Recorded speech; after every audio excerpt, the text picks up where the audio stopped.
اور میں تم سے نہیں کہتا کہ میرے پاس اللہ کے خزانے ہیں، نہ یہ کہتا ہوں کہ میں غیب کا علم رکھتا ہوں، نہ میرا یہ دعویٰ ہے کہ میں فرشتہ ہوں، اور یہ بھی میں نہیں کہہ سکتا کہ جن لوگوں کو تمہاری آنکھیں حقارت سے دیکھتی ہیں، تزداری اعینکم، حقارت سے تمہاری آنکھیں دیکھتی ہیں، کسی کو آنکھیں اٹھا کر دیکھا اور ایک ہی نظر میں ریجیکٹ کر دیا، ناٹ ایکسپٹڈ، آنکھیں اٹھا کے دیکھا اور تحقیر کا نشانہ بنا لیا، آنکھیں اٹھا کر دیکھا اور تکبر کی نظر کے ساتھ اس کو ڈی گریڈ کر دیا. بالکل یہ انداز. وہ لوگ جو انسانوں کے لباسوں سے انسانوں کو ایویلیویٹ کرتے ہیں، انسانوں کی گاڑیوں سے انسانوں کو ایویلیویٹ کرتے ہیں، انسانوں کے گھروں سے انسانوں کو ایویلیویٹ کرتے ہیں، انسانوں کے لوگوں کے بچوں کے سکول سے لوگوں کو ایویلیویٹ کرتے ہیں، جو صرف کورنگز ہیں، صرف چھلکے ہیں. آپ نے کیلا کھانا ہو تو آپ چھلکے سمیت کھا جاتی ہیں. آپ کہتی ہیں چھلکا بہت اچھا ہے تو دیکھنا اندر سے کیلا بھی بہت اچھا ہوگا. کبھی کبھی باہر سے دیکھنے میں کیلا چھلکے میں بالکل کچا سا لگ رہا ہوتا ہے، آپ کھائیں تو بہت مزے کا ہوتا ہے. ایسا ہوتا ہے کہ نہیں ہوتا؟ کبھی کبھی دیکھنے میں لگ رہا ہوتا ہے چھلکا جو ہے اس کو دیکھ کے لگ رہا ہوتا ہے کہ اوور رائپ ہے، آپ کھائیں تو بڑا ہی مزے کا ہوتا ہے، میٹھا شہد ہوتا ہے. کورنگز کے پیچھے نہ جائیں. یہ وہ لوگ تھے جنہوں نے کورنگز کے پیچھے جا کر کام کیا. ہم دوست کس کو بنائیں گے؟ جس کی ڈریسنگ اچھی ہوتی ہے. ہم کٹی پارٹیز میں کس کے ساتھ بیٹھیں گے؟ جو ڈیزائنر کلوتھ پہنتی ہیں. ہم شادیوں میں جائیں گے تو کس کے ساتھ شادی میں جا کے جس کی میز پر بیٹھیں گے؟ جس کے بچے فلاں اسکول میں پڑھتے ہیں. یہ چیز نظروں سے ہی حقارت نظر آتی ہے جن کے، انہیں اللہ نے کوئی بھلائی نہیں دی. ان کے نفس کا حال اللہ ہی بہتر جانتا ہے. اگر میں ایسا کہوں تو ظالم ہوں گا. بتا دیا گیا کہ بعض لوگ اوپر سے نیچے تک آپ کو دیکھ کر ایویلیویٹ کر لیتے ہیں ایک ہی نظر میں، اور اپنے آپ کو اعلیٰ اور آپ کو کمتر بنا دیتے ہیں. آخرکار ان لوگوں نے کہا اے نوح تم نے ہم سے جھگڑا کیا اور بہت کر لیا. یعنی وہ تو بات سمجھا رہے ہیں نوح علیہ السلام، اور ان کے بات سمجھانے کو کہہ رہے ہیں کہ نوح تم نے ہم سے جھگڑا کیا. یہ بات کیوں کہی انہوں نے؟ وہی بات کہ مبلغ کا کریکٹر اسیسینیشن ہمیشہ سے کیا گیا، مبلغ کا مورائل ڈاؤن کیا گیا تاکہ وہ آئندہ ایسا کام ہی نہ کر سکیں. ان کی ڈگنیٹی کو لو کیا گیا کہ تم تو ہم سے جھگڑا کر رہے ہو. اب تو بس وہ عذاب لے آؤ جس کی تم ہمیں دھمکی دیتے ہو اگر تم سچے ہو. نوح علیہ السلام نے جواب دیا وہ تو اللہ ہی لائے گا اگر چاہے گا، اور تم اتنا بلبوتا نہیں رکھتے کہ اسے روک دو. اب اگر میں تمہاری کچھ خیر خواہی کرنا بھی چاہوں تو میری خیر خواہی تمہیں کوئی فائدہ نہیں دے سکتی جبکہ اللہ ہی نے تمہیں بھٹکا دینے کا ارادہ کر لیا ہو. وہی تمہارا رب ہے، اسی کی طرف تمہیں پلٹنا ہے. رب کیا؟ رب نے تمہیں بنایا ہے، رب کے تم ماسٹر پیس ہو. رب ہی ہے جس کے فیصلے ہوتے ہیں تمہاری زندگی میں کہ تمہیں کیا ملے اور کیا نہ ملے. تو تم اسی رب کی نافرمانی کرو گے، اسی کی دی ہوئی نعمتوں کو ٹھکرا کر اس کے اگینسٹ استعمال کرو گے. تمہیں تو آخر اسی کی طرف پلٹ کر جانا ہے. اے نبی صلی اللہ علیہ وسلم، کیا یہ لوگ کہتے ہیں کہ اس شخص نے یہ سب کچھ خود گھڑ لیا ہے؟ ان لوگوں سے کہو اگر میں نے یہ خود گھڑا ہے تو مجھ پر اپنے جرم کی ذمہ داری ہے، اور جو جرم تم کر رہے ہو اس کی ذمہ داری سے میں بری الذمہ ہوں. روایات میں آتا ہے کہ نوح علیہ السلام نے 950 سال 950 ایئرز تبلیغ کی، اور نوح علیہ السلام کے لیے روایات میں آتا ہے کہ اللہ تعالیٰ نے ان کو ایکسٹرا آرڈینری لمبی عمر دی تھی. ایک جنریشن آتی تھی، ایک باپ مر رہا ہوتا تھا تو اپنے بیٹے کو کہہ کر جایا کرتا تھا کہ نوح کی بات نہ ماننا، نوح کی پیروی نہ کرنا. تو جنریشن آفٹر جنریشن انہوں نے نوح علیہ السلام کو ریجیکٹ کیا، نوح علیہ السلام کی دعوت پر لبیک نہ کہا. اور یہ بھی روایات میں آتا ہے کہ 950 سال میں صرف 80 لوگ 80 پیپل آپ کی تبلیغ پر ایمان لائے تھے. ان کی طرف اشارہ کر کے بتایا گیا. لیکن نوح علیہ السلام کو آپ دیکھیں گی 950 سال کی تبلیغ کے باوجود ٹھنڈے مزاج سے قوم سے بات کرتے تھے، لاجک کے ساتھ قوم سے بات کرتے تھے، غصہ نہیں. ہم ایک دفعہ بتاتے ہیں، 2 دفعہ بتاتے ہیں، تیسری دفعہ تو ہمارا میٹر شوٹ کر جاتا ہے. ہم اپنے بچوں تک سے جب بات کر رہے ہوتے ہیں اس وقت تک ہمارا پیشنس جو ہے وہ کنٹرول میں نہیں ہوتا.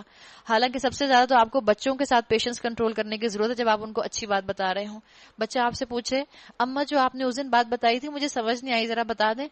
آپ نے بتا دی، اس نے پھر ایک سوال پوچھ لیا، آپ نے پھر بتا دیا، اس نے پھر ایک سوال پوچھ لیا. کیا بات ہے، ایک دفعہ کی بات غور سے نہیں سنتے ہو، بار بار کیوں بتانا پڑتا ہے؟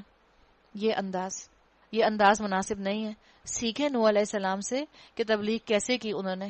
950 سال ایک ہی قوم تھی، اسی کی اولاد، اس کی اولاد کی اولاد، اس کی اولاد کی اولاد، اس کی اولاد کی اولاد.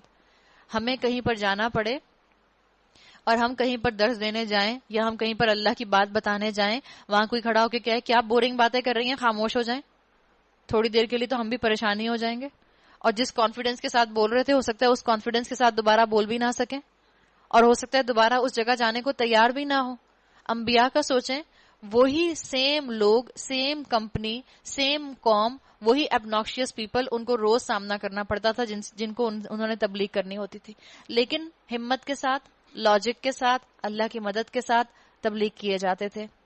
نوح علیہ السلام پر وحی کی گئی کہ تمہاری قوم میں سے جو لوگ ایمان لا چکے بس لا چکے, یعنی وہ 80 لوگ جن کا ذکر آتا ہے, اب کوئی ماننے والا نہیں ہے. ان کی کرتوتوں پر غم کھانا چھوڑ دو اور ہماری نگرانی میں ہماری وحی کے مطابق ایک کشتی بنانی شروع کر دو. اور دیکھو جن لوگوں نے ظلم کیا ہے, یعنی ظلم کا مطلب کفر کیا ہے, کفر کا مطلب آپ کی تبلیغ سے انکار کیا ہے, ان کے حق میں مجھ سے کوئی سفارش نہ کرنا, یہ سارے کے سارے اب ڈوبنے والے ہیں. نوح علیہ السلام جو کشتی بنانا شروع کی تو روایات میں آتا ہے کہ لوگوں نے ان پر ہنسنا شروع کر دیا, بالکل جیسے آج قرآن کے احکامات پر آپ عمل کرنا شروع کریں, لوگ آپ پر ہنسنا شروع کر دیں گے. یہ 21ویں صدی میں 1450 سال پیچھے چلی گئیں, ان کو دیکھو, بالکل لوگ ایسے ہی ہنستے ہیں. یہ جو انبیاء کے قصے ہیں یہ خالی قصے نہیں ہیں, میرے اور آپ کے لیے اس کے اندر عمل کے خزانے, عمل کے جیمز موجود ہیں. جیسے نوح علیہ السلام کی کشتی بنانے پر ہنسے تھے کہ لو اس خشک سالم میں اندر یہ کشتی بنا رہے ہیں, یہاں کہاں بارش نہیں ہوتی, کہاں یہ کشتی بنا کر بیٹھے ہیں کہ جی دریا میں چلائیں گے کشتی. ایسا مذاق, بالکل جیسے آج آپ دین پر عمل کرنا شروع کریں اور آپ کا مذاق اڑا دیا جائے کہ یہ آج کی باتیں تھوڑی ہیں, کتنے سمپل لوگ ہیں, ان کو تو سمجھ ہی نہیں ہے کہ عمل کیسے کیا جاتا ہے, اپنی مرضی کا دین بنا لیا. نوح علیہ السلام کشتی بنا رہے تھے اور اس کی قوم کے سرداروں میں سے جو کوئی اس کے پاس سے گزرتا تھا وہ مذاق اڑاتا تھا. آج بھی متکبر لوگ وحی کی روشنی میں عمل کرنے والوں پر ہنستے ہیں. آپ اگر اپنے آپ کو اس طرح اس سچویشن میں ڈال کے دیکھیں تو لگتا ہے اتنے ہزاروں سال کے بعد بھی کچھ نہیں بدلا. کفر کرنے والے بھی ویسے ہی ہوتے ہیں, عمل کرنے والے بھی ایسے ہی ہوتے ہیں, جیسا قرآن میں ذکر ہے. اسی لیے کہا جاتا ہے قرآن زندہ کتاب ہے, آپ اس کو اپنے مسائل کے لیے پڑھیں یا آپ کو آپ کے مسائل کا حل دینا شروع کر دیتی ہے.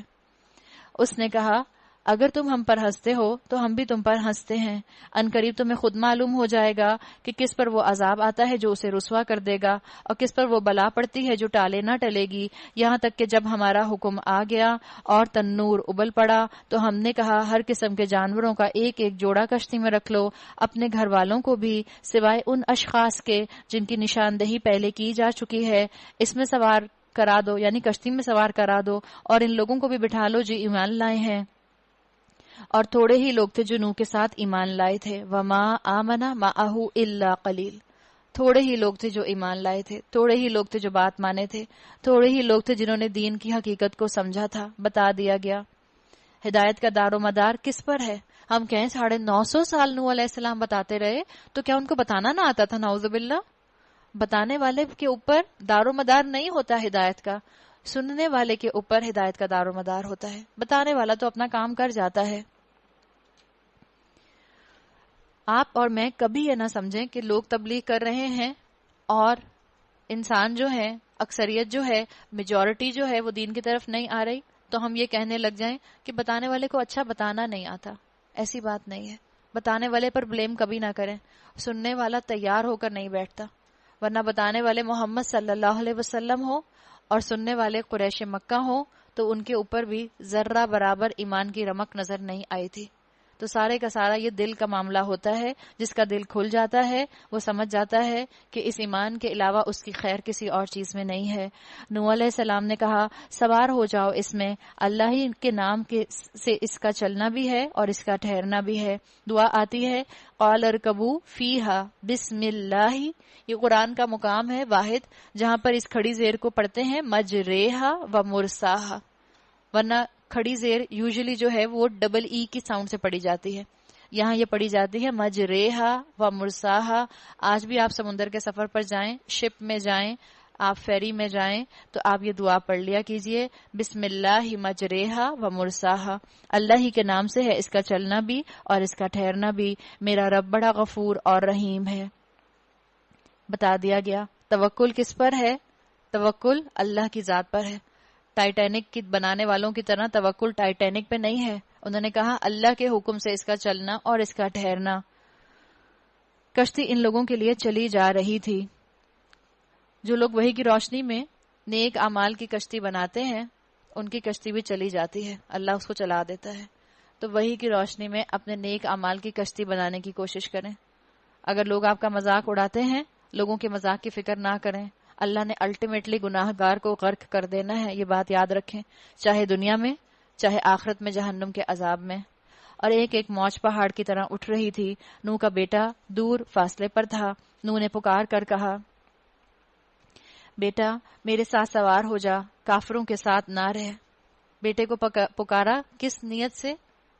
نبی بن کر نہیں، بلکہ باپ کی شفقت کے ساتھ پکارا، باپ بن کر پکارا کہ واپس آ جاؤ. اگر آپ کو بھی یہ بات کبھی مشکل لگے، پریشان کرے کہ میں اتنا زیادہ اپنے بچوں کو دین پر لانے کی کوشش کر رہی ہوں اور میرے بچے دین کی طرف نہیں آ رہے بلکہ میرے بچے الٹا ریبیلین ہو رہے ہیں، تو یہ چیز آپ کو تسلی دے سکتی ہے کہ نوح علیہ السلام کا بھی 4 میں سے ایک بیٹا ایمان نہیں لایا تھا، لیکن آخری وقت تک تبلیغ کرتے رہے، آخری وقت تک. اس لیے کہ ان کے اندر نبی والی شفقت بھی تھی اور باپ والی شفقت بھی تھی. تو آپ اور میں کوشش اپنی جاری رکھیں، ایسے بدگمان نہ ہوں کہ آپ اور میں اولاد کے معاملے میں کوشش کرنا چھوڑ دیں.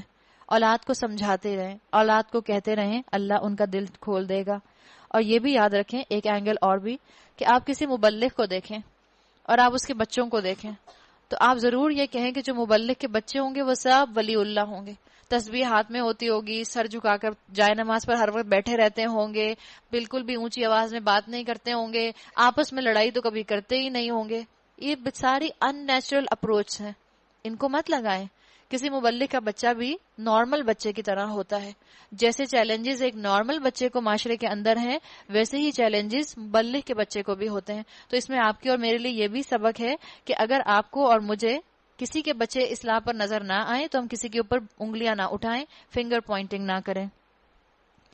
اور ایک اس کے اندر سے اسکالر بات ایک اور بھی کہتے ہیں، وہ کہتے ہیں کہ مثال کے طور پر آپ اپنے بچوں کو بہت سمجھا رہی ہیں، آپ کے بچے آپ کی بات نہیں مان رہے، تو اب آپ نا امید نہ ہو کر بیٹھ جائیں، نہ اپنے بچوں سے نہ اپنے آپ سے، اور معاشرے میں نکل کر اپنے لیے صدقہ جاریہ بنانے کی بھی کوشش ساتھ ساتھ کرتی رہیں.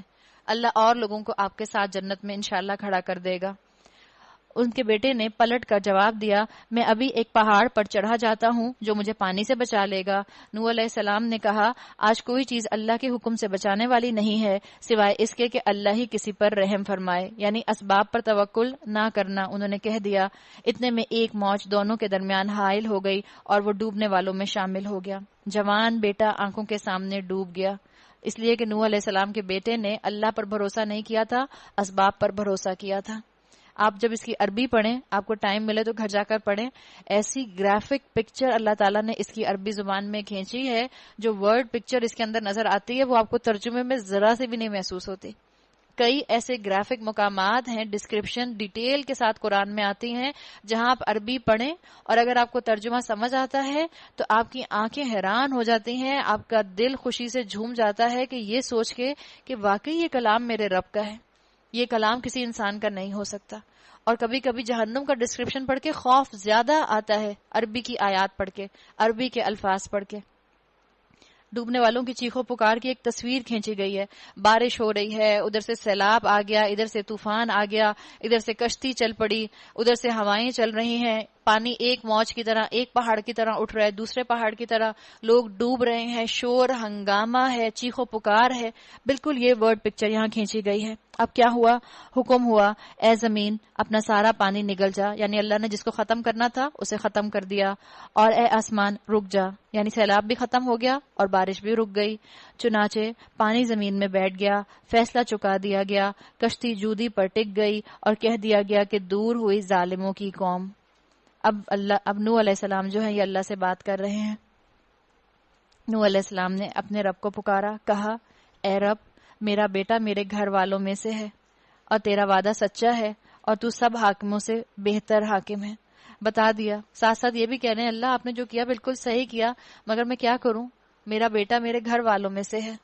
جواب میں ارشاد ہوا، اے نوح وہ تیرے گھر والوں میں سے نہیں ہے، وہ تو ایک بگڑا ہوا کام ہے، یعنی اس کا اخلاق بگڑا ہوا ہے، اس کا ایمان بگڑا ہوا ہے، اس کی آخرت بگڑی ہوئی ہے، وہ تمہارے ساتھ کیسے ہو سکتا ہے؟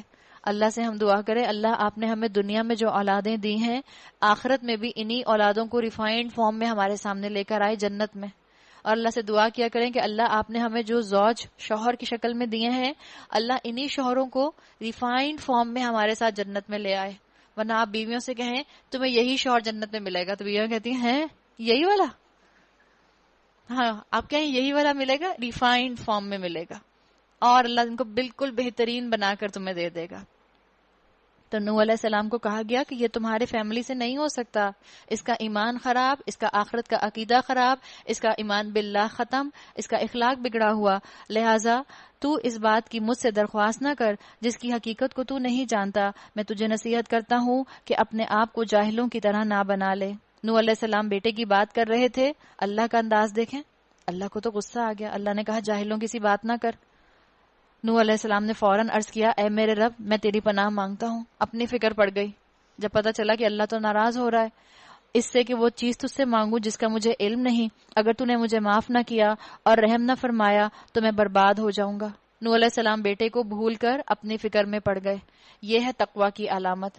اللہ کی ناراضگی کا خوف انسان کو عمل پر واپس لے آئے.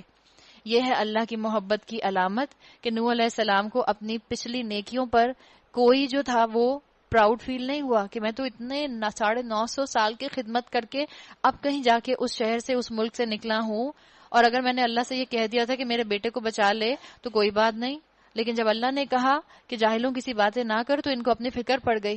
ان کو نہیں خیال رہا کہ میں تو 950 سال سے اللہ کی تبلیغ کا کام کر رہا ہوں, بھول گئے. یہ ہے نیکی کی علامت, یہ ہے تقوی کی علامت. حکم ہوا اے نوح اتر جا, ہماری طرف سے سلامتی اور برکتیں ہیں تجھ پر اور ان گروہوں پر جو تیرے ساتھ ہیں, اور کچھ گروہ وہ ایسے بھی ہیں جن کو ہم کچھ مدت سامان زندگی بخشیں گے, پھر انہیں ہماری طرف سے دردناک عذاب پہنچے گا. اے نبی صلی اللہ علیہ وسلم یہ غیب کی خبریں ہیں جو ہم تمہاری طرف وحی کر رہے ہیں. اس سے پہلے نہ تم ان کو جانتے تھے اور نہ تمہاری قوم, بس صبر کرو, انجام کار متقیوں ہی کے حق میں ہے. اور عاد کی طرف ہم نے ان کے بھائی ہود کو بھیجا, اس نے کہا اے برادران قوم, تبلیغ کے آغاز میں قربت ہونی چاہیے. اے برادران قوم, محبت کے ساتھ بات کرنا, اللہ کی بندگی کرو. اور سب سے پہلے تبلیغ میں آپ لوگوں میں سے جو بھی تبلیغ کا کام کرنے والے ہوں یا آپ لوگ ویسے بھی چاہیں اپنے خاندان میں لوگوں کو دین کی بات بتانا, تو اسکالرز کہتے ہیں کہ انبیاء کی سیرت سے سیکھنے کی چیز یہ ہے کہ آپ تبلیغ کریں تو سب سے پہلے اپنائیت کا اظہار کریں. میری بہنوں, میرے بھائیوں, میرے عزیز جو بھی رشتہ دار ہیں آپ کے, میری عزیز دوستوں, جو بھی کہنا چاہیں جس انداز میں کہنا چاہیں. جیسے انبیاء کہا کرتے تھے اے برادران قوم, میرے قوم کے, یا قومی, یا کہا کرتے تھے اے میری قوم. اور یہ بات انداز اپنایا جائے. اور دوسری چیز ہے عقیدے سے بات شروع کی جائے, اللہ کے ساتھ ان کو جوڑا جائے, اللہ کی معرفت ان کو دلائی جائے, اللہ کی صفات کے بارے میں ان کو بتایا جائے. اللہ کی بندگی کرو, تمہارا کوئی خدا اس کے سوا نہیں ہے. یعنی تمہارا الہ وہی ہے, اور الہ وہ ہوتا ہے جس کی ناراضگی سے انسان دور رہے. جس کو انسان ناراض نہ کرنا چاہے اس کو الہ کہتے ہیں. تم نے محض جھوٹ گھڑ رکھے ہیں اے برادران قوم, اس کام پر میں تم سے کوئی اجر نہیں چاہتا, میرا اجر تو اس کے ذمہ ہے جس نے مجھے پیدا کیا ہے. یعنی دین کے کام میں تم سے کوئی اجر نہیں چاہتا. تبلیغ کرنے والا بھی اپنے ذہن میں یہ بات رکھے کہ اس کو لوگوں کی تعریف نہیں سننی. ساری دنیا تعریف کرے اور اللہ کام کو قبول نہ کرے تو ایسی تعریف کا کیا فائدہ. تو اصل معاملہ اللہ کی طرف. مبلغ کو پیپل کانشیس نہیں ہونا چاہیے, اور اس کو کیا کرنا چاہیے, صرف اللہ کے دین کا حق ادا کرنا چاہیے.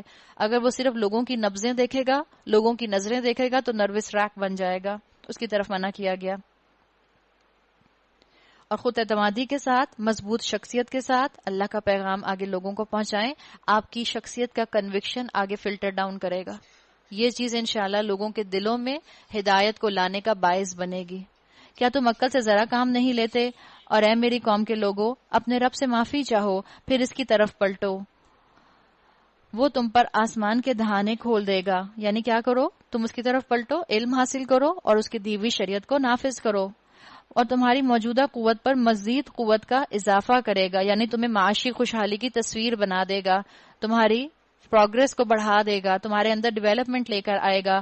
مجرم بن کر بندگی سے منہ نہ پھیرو. یہ بتا دیا گیا تمہاری معاشی خوشحالی کیسے ہوگی. اللہ نے کہا یا قومی استغفروا ربکم، اپنے رب سے توبہ اور استغفار کرو، ثم توبوا الیہ، پھر اس کی طرف رجوع کرو، اپنے گناہوں پر توبہ کرو، یرسل السماء علیکم مدرارا، اللہ تم پر آسمان سے جو ہے اپنی رحمت کے دہانے کھول دے گا. کثرت کے ساتھ آج کل ہم مسلمانوں کو استغفار کرنے کی ضرورت ہے. ملک میں بارشیں ہو رہی ہیں اور اس کراچی شہر کے اندر بارش نہیں ہو رہی. پاکستان کے میرا خیال ہے ہر شہر کے اندر ہر ہفتے ایک نہ ایک شاور ہو جاتا ہے، ایک نہ ایک جگہ بارش ہو جاتی ہے. اللہ سے خاص استغفار کریں، اللہ ہمارے گناہوں کو معاف کر دے، اللہ اس شہر کے اوپر باران رحمت کرے، اللہ رحمت والی بارش کرے. کتنے مسئلے کھڑے ہو گئے ہیں، لوگوں کو پانی پینے کا میسر نہیں ہے، لوگ گھنٹوں لائنوں میں کھڑے ہو کر پانی کے لیے جو ہیں وہ پریشان ہوتے ہیں. روزے کے اندر کتنی بڑی ہیٹ ویو آئی اور اتنے سارے لوگ اللہ کو پیارے ہو گئے. اللہ ان سب کی بہترین مغفرت فرمائے. ہم سب اپنے گھروں کی ٹھنڈک میں بیٹھ کر دل سے دعا کریں کہ اللہ تعالی ہمارے گناہوں کو معاف کر دے، ہمیں شریعت کو زندہ کرنے والا بنا. اللہ نے دیکھیں کنڈیشن بتا دی ہے، جو شریعت کو دوبارہ سے زندہ کرنے لگ جائے گا اللہ اس کے لیے آسمان کے دروازے کھول دے گا. اللہ سے وعدہ کریں، رمضان کا مہینہ ہے، اللہ ہم آپ کی شریعت کا علم حاصل کریں گے، اللہ ہم آپ کی شریعت کو نافذ کریں گے اپنے 5 فٹ کے جسم کے اوپر بھی، اپنے 1000 گز کے گھر کے اوپر بھی، اور انشاءاللہ اپنے ایکسٹینڈڈ فیملیز میں بھی. اللہ ہمارے گناہوں کو معاف کر دے، ہم پر اپنی رحمت کا سایہ کر اور بارش عطا فرما. انہوں نے جواب دیا، اے ہود، تو ہمارے پاس کوئی صریح شہادت لے کر نہیں آیا ہے اور تیرے کہنے سے ہم اپنے معبودوں کو نہیں چھوڑ سکتے. تجھ پر ہم ایمان لانے والے نہیں ہیں. ہم تو یہ سمجھتے ہیں کہ تیرے اوپر ہمارے معبودوں میں سے کسی کی مار پڑ گئی ہے. یعنی کیا مطلب تھا ان کے یہ کہنے کا؟ رسولوں کی کردار کی انہوں نے پاکیزگی کی کوئی ویلیو نہ رکھی، بلکہ الٹا ان کی کریکٹر اسیسینیشن کرنی شروع کر دی کہ ہمیں لگ رہا ہے کہ تم جو ہمیں اپنے باپ دادا کے دین سے پھرنے کا کہہ رہے ہو، ہمیں اپنے الہ چھوڑنے کا کہہ رہے ہو، اپنے فالس گاڈ چھوڑنے کا کہہ رہے ہو، اپنے بتوں کو چھوڑنے کا کہہ رہے ہو، ان میں سے کسی کی مار تم پر پڑ گئی ہے. ہود نے کہا، میں اللہ کی شہادت پیش کرتا ہوں اور تم گواہ رہو کہ یہ جو اللہ کے سوا دوسروں کو تم نے خدائی میں شریک ٹھہرا رکھا ہے، اس سے میں بیزار ہوں. تم سب کے سب مل کر میرے خلاف اپنی کرنی میں کوئی کسر نہ اٹھا رکھو اور مجھے ذرا مہلت نہ دو. مبلغ کو پیپل کانشیس نہیں ہونا ہوتا، ورنہ اس کا اعتماد کمزور پڑ جاتا ہے. مبلغ سیلف لودنگ کا شکار نہیں ہوتا، کانفیڈنس کے ساتھ بات کرتا ہے. میرا بھروسہ اللہ پر ہے جو میرا رب بھی ہے اور تمہارا رب بھی. کوئی جاندار ایسا نہیں جس کی چوٹی اس کے ہاتھ میں نہ ہو. بے شک میرا رب سیدھی راہ پر ہے، اگر تم منہ پھیرتے ہو تو پھیر لو. اللہ نے بتا دیا اللہ ہر چیز پر محافظ ہے. کیا مراد ہے؟ اللہ خبیر ہے، اللہ بصیر ہے، اللہ قریب ہے. اللہ تو بہت قریب ہوتا ہے انسان کے. مومن کی مخالفت ہو رہی ہو یا مومن کے خلاف طاقت کا استعمال کیا جا رہا ہو، اگر مومن کے پاس حقیقت میں رب کی معرفت ہے تو وہ جم کر عمل کرتا ہے، وہ عمل میں ڈٹ جاتا ہے، اسٹیڈ فاسٹ ہو جاتا ہے. اس لیے انہوں نے بھی کہا کنوکشن کے ساتھ، اگر تم وہ پھیرتے ہو تو پھیر لو. جو پیغام دے کر میں تمہارے پاس بھیجا گیا تھا میں تم کو پہنچا چکا. اب میرا رب تمہاری جگہ دوسری قوم کو اٹھائے گا اور تم اس کا کچھ نہ بگاڑ سکو گے. یقیناً میرا رب ہر چیز پر نگران ہے. پھر جب ہمارا حکم آ گیا تو ہم نے اپنی رحمت سے ہود اور ان لوگوں کو جو اس کے ساتھ ایمان لائے تھے نجات دے دی اور ایک سخت عذاب سے انہیں بچا لیا. یہ ہیں عاد، اپنے رب کی آیات سے انہوں نے انکار کیا. وَتِلْكَ عَادٌ جَاهَدُوا بِآيَاتِ رَبِّهِمْ وَعَصَوْا رَسُولَهُ وَاتَّبَعُوا أَمْرَ كُلِّ جَبَّارٍ عَنِيدٍ. اپنے رب کی آیات سے انکار کیا، رسولوں کی بات نہ مانی، ہر جبار دشمن حق کی پیروی کی.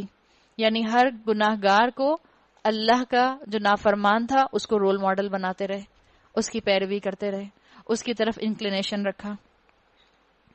اللہ تعالیٰ نے بتا دیا ہے کہ انسان جس کو رول ماڈل بناتا ہے اسی کے ساتھ آخرت میں اٹھایا جائے گا. المرء مع من احب، آدمی اسی کے ساتھ اٹھایا جائے گا جس سے اس نے دنیا میں محبت کی. تو آپ دیکھ لیں آپ کس کے جیسا حال حلیہ اپنانے کی کوشش کر رہے ہیں، آپ کس کے جیسا زندگی کا لائف پیٹرن بنانے کی کوشش کر رہے ہیں، آپ انہی کے ساتھ اٹھائے جائیں گے. آخرکار اس دنیا میں بھی ان پر پھٹکار پڑی اور قیامت کے روز بھی. سنو، عاد نے اپنے رب سے کفر کیا. سنو، اللہ نے کیسے یہاں پر دھمکی دینے والے انداز میں، وارننگ والے انداز میں بات کر رہا ہے. الا بعدا لعاد قوم ہود، عاد نے اپنے رب سے کفر کیا، دور پھینک دیے گئے عاد ہود کی قوم کے لوگ. ایک اور سپر پاور ڈسٹ بن کے اندر. اللہ کو پرواہ نہیں ہوتی کتنی ترقی تھی اور میں نے اس کو تباہ کر دیا، اب دنیا کو نقصان ہوگا، اللہ اس کی پرواہ نہیں کرتا۔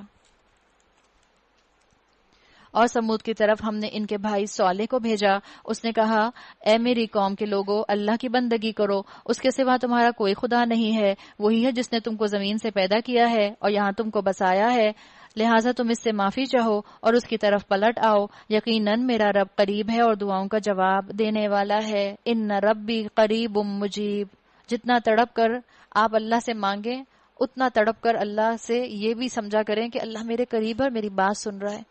کبھی دعا مانگتے میں یہ احساس نہ ہو کہ پتہ نہیں دعا جو ہے اگر میں نے 6 بجے کی ہے تو 10 بجے اللہ تک پہنچے گی یا 8 بجے تک اللہ تک پہنچے گی۔ ان ربی قریب مجیب، آپ کو بتایا تھا کہ یہ اللہ تعالیٰ اپنے لیے جب استعمال کرتا ہے ربی یا متکلم فرسٹ پرسن تو اس کا مطلب کیا ہوتا ہے؟ یہاں پہ ان سے کہا گیا، رسول کے ذریعے کہلوایا گیا ان ربی، میرا رب قریب مجیب، بہت قریب ہے اور مجیب جواب دینے والا ہے۔ تو آپ بھی اللہ سے مانگیں، دل کھول کر مانگیں، اللہ انشاءاللہ آپ کی تمام دعاؤں کو سنے گا، قبول کرے گا۔ رمضان دعاؤں کا مہینہ ہے، خاص اہتمام کریں، اور افطاری سے پہلے کا وقت بہت زیادہ قبولیت دعا کا وقت ہوتا ہے، اس وقت کو کبھی ضائع نہ کریں، چاہے آپ بیٹھی ہوئی ہوں ٹیبل پہ، چاہے آپ اپنے کمرے میں ہوں، چاہے آپ افطاری بنا رہی ہوں، آپ کی زبان جو ہے وہ اللہ سے دعا کر سکتی ہے۔ مومن کے کاموں میں ہاتھ مصروف ہو سکتے ہیں، زبان اللہ کے ذکر سے تر ہوتی ہے، یہ ہوتا ہے مومن۔ چاہے آپ کے پاس ٹائم نہیں ہے، آپ آخری ٹائم پر جو ہے وہ افطاری بنا کر رکھوا رہی ہیں یا رکھ رہی ہیں، اس وقت بھی آپ اللہ سے اپنا تعلق مضبوط رکھیے اور دعا کرتی رہیے۔ انہوں نے کہا اے صالح، اس سے پہلے تو ہمارے درمیان ایسا شخص تھا جس سے بڑی توقعات وابستہ تھیں، کیا تو ہمیں ان معبودوں کی پرستش سے روکنا چاہتا ہے جن کے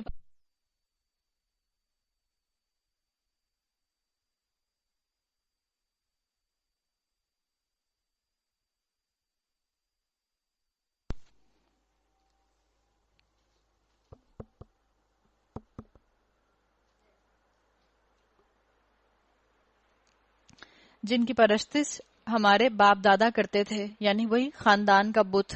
خاندان کا بت بہت بڑا بت ہوتا ہے جو انسان کو ایمان پر آگے بڑھنے سے روک دیتا ہے۔ اپنے خاندان کی عزت ضرور کریں لیکن تعظیم میں ان کو ہولینس کے لیول پر مت لے جائیں، جو غلط طریقے خاندان کے اس کو آگے نہ پروموٹ کریں۔ اگر ہم نے اپنے ماں باپ کے ان طریقوں کو، ان روایات کو، ان رسموں کو آگے کنٹینیو کیا جو دین کے اینگل سے بدعت ہیں، جو دین کے اینگل سے اللہ کی بتائی ہوئی شریعت کے خلاف ہیں، تم اپنے ماں باپ کا نقصان کریں گے۔ ہم اپنے ماں باپ کے لیے اللہ نہ کرے عذاب جاریہ بن رہے ہیں۔ اور چاہے آپ کی اماں آپ کو کتنی وصیت کر کے گئی تھی کہ دیکھو بیٹا میرے جانے کے بعد یہ کام ضرور کرنا، یہ فلاں نیاز ضرور دینا، فلاں مزار پر ضرور جانا، فلاں جگہ جا کر جو ہے وہ کنڈے ضرور کرنا، یہ ضرور کرنا یا وہ ضرور کرنا، آپ اپنی ماں کی ایسی وصیت نہیں مان سکتی۔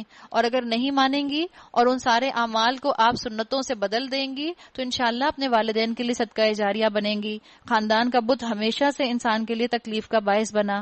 تو جس طریقے کی طرف ہمیں بلا رہا ہے اس کے بارے میں ہم کو سخت شبہ ہے، جس نے ہمیں خلجان میں ڈال رکھا ہے۔ صالح نے کہا اے برادران قوم، تم نے کچھ اس بات پر بھی غور کیا کہ اگر میں اپنے رب کی طرف سے ایک صاف شہادت رکھتا تھا اور پھر اس نے اپنی رحمت سے بھی مجھ کو نواز دیا تو اس کے بعد اللہ کی پکڑ سے مجھے کون بچائے گا؟ اگر میں اس کی نافرمانی کروں تم میرے کس کام آ سکتے ہو سوائے اس کے کہ مجھے اور زیادہ خسارے میں ڈال دو۔ اے میری قوم کے لوگوں، یہ اللہ کی اونٹنی تمہارے لیے ایک نشانی ہے۔ روایات میں آتا ہے کہ صالح علیہ السلام کی قوم نے خود ان سے درخواست کی تھی کہ ہمارے لیے کوئی معجزہ لے کر آئیے، اور انہوں نے اسائن بھی کر دی تھی جگہ کہ یہ فلاں پہاڑ کی جگہ ہے، اس پہاڑ میں سے اونٹنی نکال کر دکھائیے۔ تو اللہ تعالیٰ نے وہ ان کی فرمائش جو تھی وہ مان لی، اور اللہ تعالیٰ نے انہی کی فرمائش کو جب ان کو دیا تو اس اونٹنی کے ساتھ معاملہ یہ تھا کہ اس اونٹنی کے اندر اللہ نے معجزانہ طور پر اس کا بلیڈر ایکسٹرا آرڈنری بڑا رکھا تھا۔ ایک ہی دن میں وہ سارا پانی پونڈ کا پی جایا کرتی تھی، اور ایک دن پانی لینے کا قوم کا ہوتا تھا، ایک دن اونٹنی کا ہوتا تھا۔ ان کو کہا گیا اس اونٹنی کے لیے اسے اللہ کی زمین میں چرنے کے لیے آزاد چھوڑ دو، اس سے ذرا تعارض نہ کرنا ورنہ کچھ زیادہ دیر نہ گزرے گی کہ تم پر اللہ کا عذاب آ جائے گا۔ مگر انہوں نے اونٹنی کو مار ڈالا۔ اس پر صالح نے ان کو خبردار کر دیا 3 دن اپنے گھروں میں اور رہ بس لو، یہ ایک ایسی میعاد ہے جو جھوٹی ثابت نہ ہوگی۔